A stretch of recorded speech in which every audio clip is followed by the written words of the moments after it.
Current time is now 7:25 p.m. here in Seoul, South Korea. It's time for Kim Young-dae's Back to the Culture, and back joining us in the studio is Young-dae. Young-dae, hello to you. You heard the news about the WBC? Yes, you talked about it. I was not that surprised. Well, you're not a big baseball fan, though. Well, I'm not really a big fan of everything. Yes. You like basketball, you like football. I kind of like everything, but I'm not. I don't call myself a huge fanboy of like anything except for music. But I'm a music critic, so I kind of lost that fanboy identity already long time ago. So no, I remember when Young-dae first joined us. Before he was a regular on the program, we were kind of doing small talking. He was talking about how he's from University of Washington. We started talking college sports and things like that. Yeah, and so I was like, oh gosh, this guy knows North American sports, and I love the guy. And then time to time we'll talk sports, and he always starts off with sports news for some reason, right? We're not going to talk about sports, but we're going to talk music. I have a lot of questions when it comes to this particular award ceremony because this is the one award ceremony that I don't really know much about. In Korean, that's quite an understatement. Yeah, that is an understatement. I really don't know. I really don't know. Nobody does. About this. This is the 한국 대중음악상. How would you even translate this into English? Well, the Korean Music Award is the official translation. Okay. Or KMA. So for that's right, the KMA. Yeah, for outside world, like for foreign K-pop fans or foreign Korean pop music fan, they call it KMA. Yeah. So last week we had the 20th Korean Music Awards. Yeah, nobody knows this even 20th anniversary. And that's the thing. We always talk about every year, like all these end of the year music from the different main television stations and so forth. Right. Or what's the first the most popular for you music award that pop up in your head? Well, when I was growing up, I used to watch all three of the main NBC, broadcasters. KBS, SBS, right? and then you have like Mama, which is I know that's it's also still big. the biggest. It is the biggest. Yeah. But growing up when I was like in New York and borrowing videos from Taegwang Video, there was no Mama, right? And no. So I grew up watching those three, but yeah. You usually have like the same kind of winners, right? So it's kind of repetitive, but this is so different. The Korean Music Awards, can you explain to us what is the Korean Music Awards and how is it different from, let's say, Mama or some of the main broadcasters' end of the year music award ceremonies? So everything else except for this KMA is basically has having a same nature. Mm-hmm. It's usually broadcast oriented. Or some big company sponsored kind of awards, right? And it's largely based on a popularity or commercial impact. So you're talking about things like Mama and same three, KBS, NBC. They like includes a lot of different like calculations and the different methods and formula, but in the end. At the end of the day, it is always about how popular. It's a popularity they contest. gauge music based on sales, radio plays, and popularity, and it's quite understandable. That's how pop music industry goes. More popular, definitely more recognition, and more reputation. But that was it itself. That was a kind of limitation for all of those kind of similar. The music awards, and recently those awards are kind of in a controversy in a way. The artist was featured on certain awards to get the award. Right. You know what I mean? Yeah. So I mean, there's a lot of like debates and controversy. So it was just nothing but a participation awards. That's what K-pop fans would always say, complain about. So we want to have this artist or group come in and perform. In exchange, we're going to give them some kind of award. And then because they're here, let's try to give them an award and things like that. I mean, it's pretty obvious. In terms of, if it's really about the sales, we all know the winners. Yeah. It's the BTS, Blackpink. Twice. Twice. Yeah. and that's it usually. Yeah. So nobody really cares about other like small awards, but instead of ignoring or getting rid of those awards, actually the broadcast company, they promoted those awards to involve a lot of different artists. Yeah, yeah. In other words, they want more fandoms to watch this live show. So that was pretty big drawback. I mean, this limitation. Yeah, for those awards. So that's how this KMA came along. We music critics usually, mostly, we thought about like other options. What are some of the good alternative awards, against these mainstream, popularity based awards. So this Korean Music Award, basically the voting is done by the music critics. Music critics, well, the committees, the KM committee members. But the KMA committee members are usually involve a lot of music critics, music journalists, reporters. Are you part of the committee? Yes. Oh. Yes. That's why we've decided to bring this up.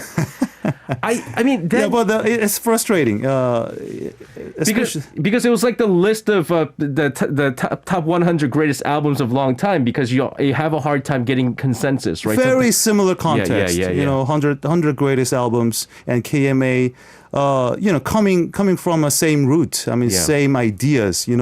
Why not we give an award to the music that we believe it's good music, critically acclaimed music. So we thought about Grammy Awards. Grammy Awards, even though Grammy Awards are always in trouble, getting a lot of hates and criticism in terms of how they chose the album of the year, the artist of the year, or the new artist of the year, regarding the racism and lack of understanding on black music, etc. But in the end, Grammy Awards relatively have a more music-oriented decision, right? Rather than popularity awards. And then also based on the committee voting. Which we've talked about when it comes to BTS. It was a little bit controversial in that it doesn't really pan out too well with BTS. One of the things that I realized, because I have a list of all these award winners, and I said to Young-dae right before the show, I said, man, maybe I'm getting old because I don't know any of these songs. But you said, well, it's natural. No, it's natural. Yeah, it's nothing to with really with your lack of music knowledge on trendy music. Because I mean, think about the nature of the awards. Okay. We give an award to those worth getting attention, right? Even though those are not really popular music. Would you say then that the KMA is the South Korean equivalent of the Grammys? We hope. We're hoping that KMA one day would be regarded by music insiders, musicians, and fans as a Korean equivalent of Grammy Awards. And still a lot of people are calling KMA as a Korean Grammy Awards. But there are two really major difference between two awards. So Grammy Awards is based on the committee members of Recording Academy. They are not journalists. They're not music critics. They're more of a musicians, music insiders, and industry people, engineers, and the CEO of certain labels. But KMA committee is usually a music journalist and music critic. Yeah. So this is more of a Critics' Choice Awards. Yeah. You know what that is? And again, there is a lot of people who it's interesting with this, because we're going to jump into some of the major awards here. And already right from the get-go, we have one of our listeners, S. Lee, who says 250 or 250. I don't even know how to pronounce this name. Eogong. Eogong? Yeah. I have never heard of Eogong. And this year's album of the year was Eogong's Bong. Right. And the musician of the year was Eogong. As well. Who is Eogong? Is it a group? I've never heard of him. He's a music producer. Okay. and composer, and also a huge workforce behind the success of New Jeans. Oh, so he is the one who composed almost every hit song of New Jeans last year. Okay, including Attention, Hype Boy. Oh, I like that song, Hype Boy. And a lot of other songs as well. So to put it differently, Lee Yo-gong not just won the Album of the Year and Musician of the Year, but he actually is the one who made New Jeans to win the New Artist of the Year this year. Yeah, this whole thing is like Lee Yo-gong special because I'm gonna read this. And best K-pop album. Yeah, so we have the best electronic album, Lee Yo-gong's Bong. The best electronic song of the year, Lee Yo-gong Bang Bus. Yes. And then you have, I mentioned earlier, the album of the year, Lee Yo-gong with Bong. The musician of the year, Lee Yo-gong. And then you have a bunch of awards won by best K-pop album, New Jeans. Yeah. Best K-pop song, New Jeans Attention. So this is a special. I need to listen to Lee Yo-gong and what it's about. Let's hear it. Some of the songs. I think I highly recommend. This is Bang Bus, right? Yeah. Yeah. So do you remember Lee Baksa back in the day? No. Early 2000. No. 신바람 Lee Baksa. But this sounds very similar.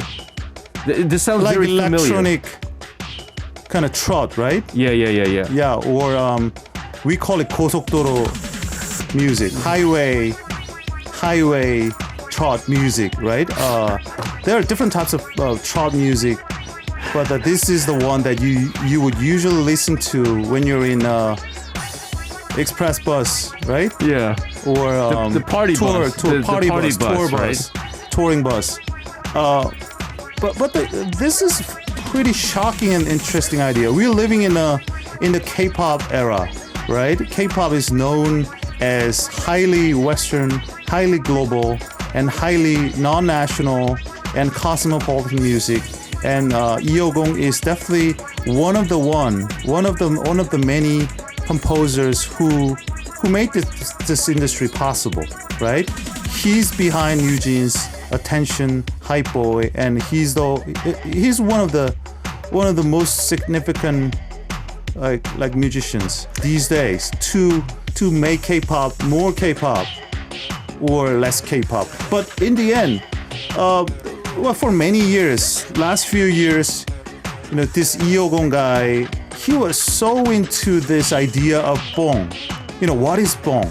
Actually, what is bong? Bongchak, bonki, right? Have you heard of the word bonki? Yes. You have bonki in this song. You would usually say, right? So what is bonki? That's what his idea. And what's the origin? What's the context? Why this bong or bonki or kind of trot-like, sentiment and idea may always make Korean song more Korean, genuinely Korean, uniquely Korean. So he was obsessed with it. And this is the kind of like a final report or term paper of his own conclusion of how he can interpret the idea of bong, very uniquely Korean sentiment in the music. This song? Right. I'm just gonna say this. Let's stop listening to his song for a bit. First of all, let's stop listening to his song for a bit. Our producer and I, we're not really on the same page on a number of issues, but we had the same question. How did this win the electronic song of the year? I don't understand. He says, our producer says there's some addictiveness to it. This is the most annoying song I've ever heard in my life after the Crazy Frog. Well, first of all, we Korean KMA committee members, so we are not voting for every songs together. Right. So we have a different category, different segments. So one member would participate in at least two different categories. So for me, I'm in the K-pop and pop committee members, and others would deal with rock or modern rock or heavy metal, and so they have their own specialty. So for example, my specialty here is K-pop and pop. Definitely. So I'm in charge with these two particular genre. So maybe in the electronic music genre awards, that's not my choice. I don't know, but I definitely would vote for Lee as album of the year and a musician of the year, no doubt, no question, because that's the one that I personally would believe that the only piece that I believe is unique last year. It was. Everything was just, well, sometimes sometimes not so special about it. But Yeogong's Bong was the one that, you would instantly react to it, saying either wow or, what? Oh my God, what? Yeah, what? Or what? Yeah, I mean, it could be, you could say it's kitschy, I don't know. But at least it's different. And it is the only thing that shocked me throughout the whole... Oh, it's definitely shocking. Yeah. I'm not going to lie. Yeah. It is definitely shocking. And it's very delicate. I asked the question before, whether you know Lee Baksa or not. Yeah. So Lee Baksa was more of a straightforward techno trot guy. And he's definitely a trot guy, 뽕짝 guy. But Yeogong is not. Yeogong is a K-pop producer, right? But this is the type of piece that you kind of investigate. You put a lot of times and efforts to understand, where this all come from and what it is. And the music, most of the pieces, don't have any lyrics. Sometimes no melodies, just the beats and very unique type of arrangement. But I feel good about it. It sounds very stimulating in a good way. Yeah, it's stimulating. And a lot of people are saying it's addictive. It's very catchy. It's very unique. It's shocking. You have to listen to the whole album. It is very anyway, oh my God, is the entire album going to be like that? Let's move on to other stuff. You said you were involved with popping K-pop, right? And so you said K-pop, New Jeans, not surprising. Attention, not surprising as well. I want to particularly take a note of this song. Best pop album? Best pop song. Right. Of the year. This is Yoonha with 사건의 지평선, which is Event Horizon. Which is not a new song. Not new song. This is when we're talking about 역주행, right? When songs that are popping up out of nowhere. Was this song that big that this was voted as the best pop song of the year? Yeah, I believe so. And this was the consensus from the number of committee members as well. What made this song so special that it's the song of the year? Ironically, this is pretty old school in many, many different ways. Okay. And it doesn't have a kind of trendy arrangement. So let me put it this way. This song, 사건의 지평선, has everything that we used to listen to back in the day. Intro, first verse, B section, and a hook, then 8-bar, the solo, and an outro, and a second outro, things like that. So, and it's 5 minutes long. So from today is the listener's point of view, this is pretty boring song, right? And not really easy one to digest, to listen to, but conversely, that's the type of charm that for me, for the committee members, that appeals to us. It is such a fascinating song that even in today's music world, there's a musician like Yoonha who can still do this. Yeah. In a very musical way, very, I don't know, very I would say old school way, in a good way. Yeah. So I think this is pretty much a no-brainer. I want to go into a category that is, I think, in my opinion, here in Korea, barely exists, and that's the category of R&B and soul. Right. I think we can all agree that we here in South Korea we talk about ballad and stuff like that. R&B and soul. Again, I don't know who this is. BB, Joto. What is that? Is that a Japanese word? Is that a Japanese word? Is that a bad? What word is it? What is this song? Am I gonna get in trouble for saying the title of this song? Like, what is this? Who is PB and what is Choto? Yeah, I mean, you're right. It is. Is it a Japanese word? No, not Japanese words. Yeah. It's a bad word? Yeah, bad word. Oh. Yeah, so I'm not going to talk about it. Well, but the PB was one of the promising young R&B singers. We can't even play the song. Let's not talk about this song.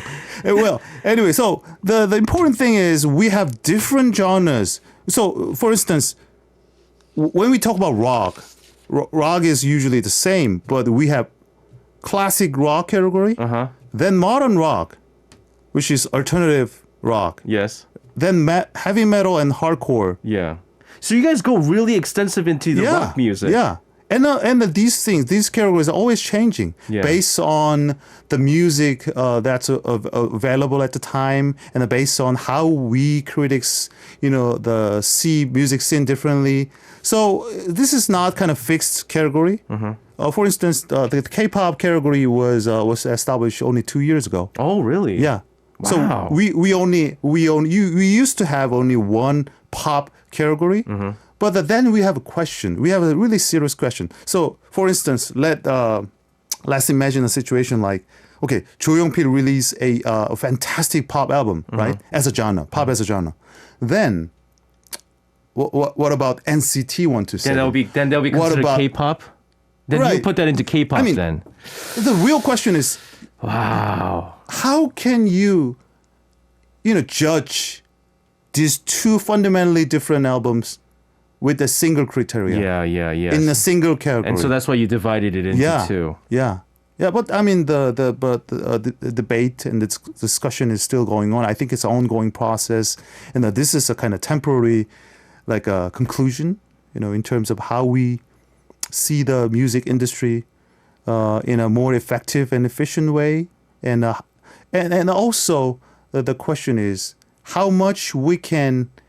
As a critic and a music insider, introduce the music that are somewhat unknown to the world, more recognizable, through this kind of opportunity. It's not just giving awards; it is shedding light into the recognition they deserve. Yeah, absolutely. That's the most important idea and the most important mission for us. So that's why we value a genre music like folk music, jazz vocal music, jazz performance music, global contemporary music. Wow. And we even give a Lifetime Achievement Award to the musicians like this year, 사랑과 평화, Love and Peace. Yeah. Do you know Love and Peace? I've heard of them, yeah. Yeah.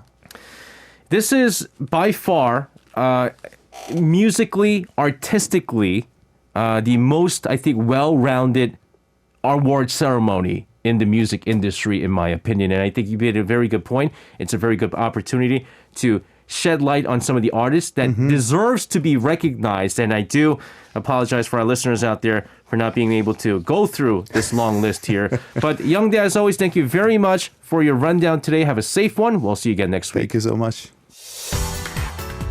You can listen to Korea Now with me, SJ Lee, by downloading the Arirang radio application, or tune in online by visiting www.arirangradio.com. So make sure you tune in Mondays through Fridays, 6 p.m. to 8 p.m. Korea time.